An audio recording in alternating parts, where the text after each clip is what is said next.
Many Southern children, facing a plate of collard greens, black-eyed peas, and fried pork on New Year's Day, have asked how such a simple meal could bring them luck. A common answer in many families: if we eat like we're poor today, maybe we'll live like we're rich the rest of the year. And if there was any region of the United States that knew poverty, it was the South. Before its economy took off in the second half of the 20th century, many Southerners, black and white, rural and urban, knew hard times, particularly following the Civil War and through the Great Depression. The idea that something you ate could bring luck and good fortune was hard to resist.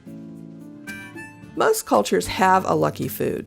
Long noodles for a long life in Japan, swallowing 12 grapes while the clock chimes on New Year's Eve in the Mediterranean, and lentils after midnight in Italy.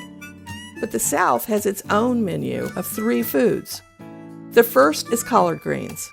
People all over the world associate leafy greens, such as cabbage and kale, with money.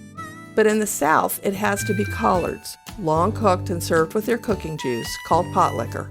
They're cheap and easy to grow. Even better, connoisseurs know they're sweeter and more tender after a frost, so they have the best flavor by the end of December. The second thing on the plate is black-eyed peas.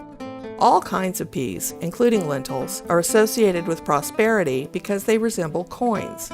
But black-eyed peas, part of the field pea family, are especially common in the South, where they've been a staple for generations. They originated in Africa and were brought to America via the slave trade. You can eat them plain, but if you combine cooked peas with cooked rice, you have Hoppin' John, a favorite New Year's dish eaten all along the southern coast. The third thing is pork. Pork turns up in several ways on New Year's, particularly as flavoring for collards and black-eyed peas. But it isn't the finer cuts, like pork chops, that get served.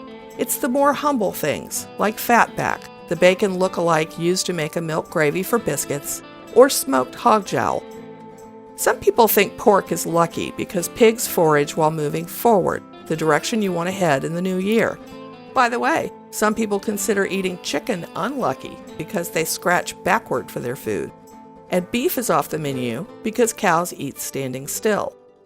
Eating the fatty pork cuts is also a reminder of the time enslaved people were given what was left of the pig after the better cuts were served to slave owners.